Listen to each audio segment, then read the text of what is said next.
आप सभी को नमस्कार। भगवान श्री कृष्ण और माता राधा रानी जी की अनंत लीलाएं हैं। उन्हीं अनंत लीलाओं में से आज मैं आपके सामने पृथ्वी पर माता राधा रानी जी के जन्म लेने के पीछे की कथा और पृथ्वी पर भगवान श्री कृष्ण से अंतिम मिलन की उनकी कथा को प्रस्तुत करने का प्रयास करूंगा। अगर आप कथा को अंत तक सुनते हैं तो निश्चित रूप से कथा के रस अमृत का पान तो आप करेंगे ही, आपको कथा के श्रवण का फल भी प्राप्त होगा। तो आइए कथा को प्रारंभ करते हैं। प्रजापति महर्षि कश्यप जी की कई पत्नियां थीं। उनमें से एक का नाम दनु था। दनु की संतान आगे चलकर दानव कहलाई। उसी दनु के बड़े पुत्र का नाम दंभ था। दंभ बहुत ही सदाचारी और धार्मिक प्रवृत्ति का था। अन्य दानवों की भांति उसमें न तो ईर्ष्या ही थी और न ही देवताओं से विद्वेष की भावना। वह भगवान विष्णु का परम भक्त था और उन्हीं की आराधना और पूजा किया करता था। लेकिन दैववश उसे कोई भी संतान प्राप्त नहीं हो रही थी। अपनी इस समस्या को लेकर दंभ अपने गुरु शुक्राचार्य जी के पास गया। दैत्य गुरु शुक्राचार्य जी ने दंभ से भगवान विष्णु की तपस्या करने को कहा। सामान्यतः शुक्राचार्य भगवान विष्णु को पसंद नहीं किया करते थे, लेकिन वह गुरु थे, वह ज्ञानी थे। वह जानते थे कि भगवान विष्णु ही वह शक्ति हैं जो दंभ को ऐसे पुत्र की प्राप्ति करा सकते हैं जो दानवों को देवताओं पर विजय प्रदान करा सके। और दैत्य गुरु शुक्राचार्य का अंतिम लक्ष्य यही था कि दानवों को देवताओं पर विजय दिलाकर उन्हें स्वर्ग का राजा बना दिया जाए। दंभ ने अपने गुरु की बात को शिरोधार्य किया और भगवान विष्णु की तपस्या करना प्रारंभ कर दिया। दंभ निश्चल हृदय का दानव था। उसकी तपस्या से भगवान विष्णु प्रसन्न हुए और उससे वर मांगने के लिए कहा। इस पर दंभ ने भगवान विष्णु से ऐसे पुत्र की मांग रखी जो देवताओं पर विजय प्राप्त कर सके और भगवान विष्णु का परम भक्त हो। भगवान विष्णु ने दंभ के इस वरदान को स्वीकार किया और उसे तथास्तु कहकर ऐसे ही पुत्र का वरदान दे दिया। कालांतर में भगवान विष्णु के वरदान स्वरूप दंभ के घर एक पुत्र रत्न का जन्म हुआ। दंभ ने अपने पुत्र का नाम रखा शंखचूड़। शंखचूड़ के पूर्व जन्म की कहानी माता राधा रानी के पृथ्वी पर जन्म लेने की कहानी से जुड़ती है। तो कहानी ऐसे है कि राधा रानी जी गोलोक में भगवान श्री कृष्ण के साथ नित्य निवास किया करती हैं। एक बार किसी कारणवश राधा रानी उस समय गोलोक में नहीं थी। तभी भगवान श्री कृष्ण अपनी दूसरी पत्नी विराजा के साथ विहार कर रहे थे। अचानक से वहां पर राधा रानी जी आ गईं। जब उन्होंने भगवान श्री कृष्ण के साथ विराजा को देखा तो उनके मन में क्रोध की भावना उत्पन्न हो गई और उन्होंने विराजा को भला बुरा कहना प्रारंभ कर दिया। इन सब कृत्यों को भगवान श्री कृष्ण के गोलोक के एक सेवक श्रीदामा जी देख रहे थे। उनसे यह सब देखकर रहा नहीं गया। उन्होंने राधा जी को टोक दिया। उन्होंने कहा कि जैसे आप भगवान श्री कृष्ण की संगिनी हैं वैसे ही विराजा जी भी हैं, फिर आप उन्हें टोक क्यों रही हैं, उन्हें भला बुरा क्यों कह रही हैं। लेकिन राधा जी उस समय क्रोध में थीं। उन्होंने श्रीदामा को गोलोक से नीचे जाकर दानव लोक में दानव बनने का श्राप दे दिया। श्रीदामा जी ने कृष्ण के विरह को मन ही मन सोचकर अपने मन में संताप का अनुभव किया और उन्होंने राधा जी से कहा कि आप कृष्ण विरह को समझ नहीं सकती हैं और इसीलिए आप अनेक वर्षों तक पृथ्वी पर भगवान श्री कृष्ण से दूर रहकर उनके विरह का अनुभव करेंगी। श्रीदामा भगवान के भक्त थे और इसीलिए राधा जी ने उनकी इच्छा का मान रखते हुए उनके शाप को स्वीकार कर लिया और श्रीदामा जी राधा जी के शापवश वहीं शंखचूड़ नामक दानव हुए और इधर राधा जी ने श्रीदामा के शापवश वृषभानु के घर में जन्म लिया और गोपी के रूप में भगवान श्री कृष्ण का प्रारंभ में सानिध्य प्राप्त किया और बाद में उन्होंने विरह सहा। लेकिन कथा में आगे बढ़ने से पहले आप सबसे एक छोटा सा अनुरोध है कि आप कृपा करके वीडियो को लाइक करके चैनल को सब्सक्राइब कर दीजिए। इसमें आपको तो 3 से 4 सेकंड का समय लगेगा, लेकिन हमारा चैनल इससे जीवन गति पाएगा और सनातन के लिए किया जा रहा हमारा प्रयास अधिक लोगों तक पहुंच सकेगा। तो हम आपसे इतनी अपेक्षा तो कर ही सकते हैं। अब आइए कथा पर वापस आते हैं। जब शंख कुछ बड़ा हुआ तो दंभ ने उसे मुनि जैगीशिव्य के पास शिक्षा दीक्षा के लिए भेज दिया। मुनि जैगीशिव्य से शिक्षा प्राप्त करके शंख बड़ा ही प्रतापी हो गया। उसने कम समय में ही भगवान ब्रह्मा की तपस्या करके उन्हें प्रसन्न कर लिया। भगवान ब्रह्मा जी ने जब उससे वर मांगने के लिए कहा तो शंखचूड़ ने उनसे श्री कृष्ण कवच की मांग किया तथा अजेय होने का वरदान मांग लिया। इस पर भगवान ब्रह्मा ने उसे श्री कृष्ण कवच प्रदान करते हुए कहा कि तुम बद्री धाम चले जाओ। वहां पर तुलसी एक परम पवित्र स्त्री है, उससे विवाह कर लो। जब तक उसका पतिव्रत धर्म तुम्हारे साथ रहेगा, तुम पर कोई भी विजय प्राप्त नहीं कर पाएगा। भगवान ब्रह्मा जी के आदेशानुसार शंखचूड़ बद्री धाम में गया और वहां पर उसने तुलसी जी से विवाह कर लिया। शंखचूड़ तुलसी जी से विवाह करने के बाद परम पराक्रमी हो गया। भगवान ब्रह्मा के वरदान स्वरूप मिले उस श्री कृष्ण कवच के परिणाम स्वरूप वह अजेय भी हो गया था। उसने शुक्राचार्य जी के कहने पर देवताओं पर आक्रमण करके स्वर्गपुरी पर अधिकार कर लिया। देवताओं ने बहुत प्रयास किया, लेकिन वह शंखचूड़ को जीत नहीं पाए। तब वे ब्रह्मा जी के पास गए। ब्रह्मा जी ने उनसे कहा कि जब तक शंखचूड़ के पास श्री कृष्ण कवच है, उसे कोई नहीं हरा सकता है। तुम लोग भगवान विष्णु के पास जाओ, उनसे ही सुझाव मांगो। तब सारे देवता भगवान विष्णु के पास गए। विष्णु जी ने कहा कि शंखचूड़ के भाग्य में भगवान शिव के त्रिशूल से मरना लिखा हुआ है, तुम भगवान शिव के पास जाओ।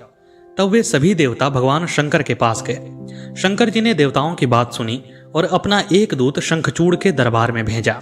दूत ने शिवजी का संदेश शंखचूड़ को दिया कि वह स्वर्गलोक को छोड़कर दानव लोक में चला जाए, लेकिन शंखचूड़ नहीं माना।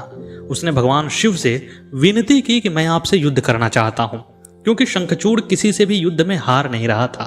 उसकी युद्ध की इच्छा उसके मन में ही रह जाती थी। भगवान शिव ने शंखचूड़ की विनती को स्वीकार कर लिया और उसके साथ युद्ध करने लगे। बहुत समय तक युद्ध करने के बाद भी जब भगवान शिव शंखचूड़ पर विजय प्राप्त नहीं कर सके, तो उन्होंने अपना अमोघ शूल उठाया और उस पर प्रहार करने के लिए उन्होंने उसे अभिमंत्रित करना प्रारंभ किया। तभी भगवान ब्रह्मा वहां पर प्रकट हुए और उन्होंने शंकर जी से कहा कि हे प्रभु, मेरे वरदान का मान रखिए। मैंने उसे श्री कृष्ण कवच प्रदान किया है, अगर आप उसका वध कर देंगे तो मेरे वरदान का मान समाप्त हो जाएगा। तब भगवान शंकर ने विष्णु जी की आराधना की और विष्णु जी से कहा कि आप उससे अपना कवच वापस ले लीजिए। तब भगवान विष्णु देवताओं का भला करने के लिए एक ब्राह्मण के वेश में शंखचूड़ के पास गए और उससे उसका कवच मांगा। शंखचूड़ दानी था, उसने वह कवच विष्णु जी को दे दिया और विष्णु जी उसी कवच को पहनकर उसी के वेश में यानी शंखचूड़ के वेश में तुलसी के पास गए और तुलसी से कहा कि मैं देवताओं पर विजय प्राप्त करके आया हूँ। इसके बाद उन्होंने तुलसी के साथ पति जैसा बर्ताव किया, जिससे कि तुलसी का पतिव्रत धर्म भंग हो गया। तुलसी के पतिव्रत धर्म के भंग होने के साथ ही शंखचूड़ का पराभव निश्चित हो गया था। भगवान शंकर ने अपने शूल से उसका वध कर दिया। जब शंखचूड़ का वध हुआ तो तुलसी को पता चला कि यह तो भगवान विष्णु हैं।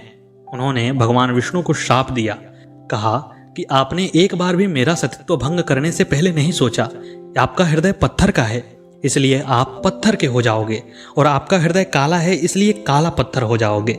कहते हैं कि इसी शाप के कारण भगवान विष्णु शालिग्राम बने। भगवान विष्णु ने तुलसी को बताया कि तुलसी हमेशा से उन्हें पति रूप में चाहते हुए तपस्या किया करती थी, इसीलिए उन्होंने तुलसी को अपनी पत्नी के रूप में वर्ण किया। इसी कहानी को कहीं कहीं वृंदा और जालंधर की कहानी के रूप में प्रस्तुत किया जाता है, लेकिन पुराणों में शंखचूड़ और तुलसी की कहानी इसी रूप में आती है जैसा कि मैंने आपको सुनाया।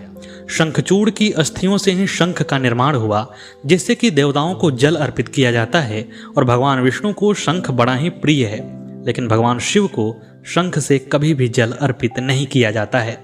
इधर माता राधा रानी श्रीदामा जी के शापवश पृथ्वी पर आकर ब्रजभूमि में वृषभानु के यहाँ राधिका के रूप में जन्म लेती हैं। वहां पर बचपन में उन्हें श्री कृष्ण का सानिध्य प्राप्त होता है। वे गोपी के रूप में यहाँ पर रहती हैं। इसके पहले गोलोक में रहते हुए माता राधा रानी भगवान श्री कृष्ण के साथ साहचर्य रूप से प्रेम करती थीं, लेकिन पृथ्वी पर आने के बाद उन्होंने भक्ति के भाव से होकर श्री कृष्ण से प्रेम किया। वे गोपियों में सर्वश्रेष्ठ थीं। उनके मन में चूंकि भक्ति का भाव आ गया था, इसलिए पृथ्वी पर आने के बाद राधा रानी भगवान श्री कृष्ण की सबसे प्रिय बनी।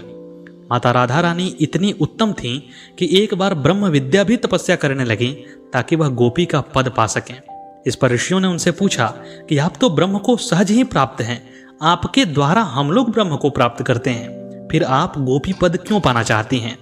तब ब्रह्म विद्या ने कहा था कि ब्रह्म मुझे भी प्राप्त हैं, ब्रह्म गोपियों को भी प्राप्त हैं, लेकिन मुझे जो ब्रह्म प्राप्त हैं वह सरस रूप में नहीं है, लेकिन गोपियों को जो ब्रह्म प्राप्त हैं वह सरस रूप के ब्रह्म हैं, और इसीलिए उनका पद मुझसे ऊपर है। मैं चाहती हूँ कि मैं गोपी पद प्राप्त करूँ। वे सामान्यतः राधा पद भी कह सकती थीं, लेकिन वे जानती थीं कि राधा पद माता राधा रानी के अलावा दूसरा कोई पा ही नहीं सकता है। लेकिन शाप तो विरह सहने का था, इसीलिए भगवान श्री कृष्ण बचपन में ही ब्रज को छोड़कर द्वारिका आ गए और उसके बाद दोबारा वहां पर गए नहीं। राधा रानी से उनका दोबारा मिलन नहीं हुआ। कालांतर में जब शाप का समय पूरा हो गया तो राधा रानी अपनी वृद्धावस्था में पहुंच चुकी थीं। उन्होंने अपने सभी दायित्वों का निर्वहन कर लिया था।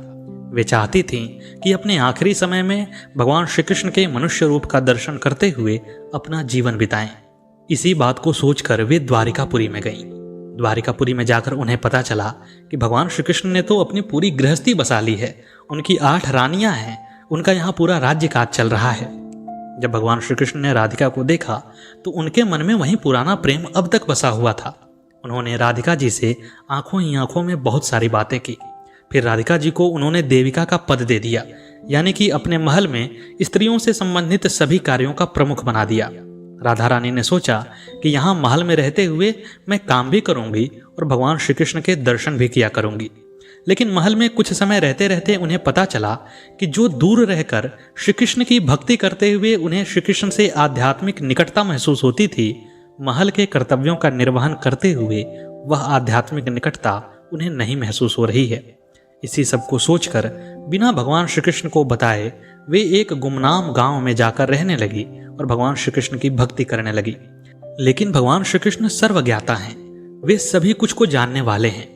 वे जानते थे कि राधा रानी कहाँ हैं, लेकिन उनकी इच्छा का मान रखते हुए भगवान श्री कृष्ण वहां नहीं जाते थे।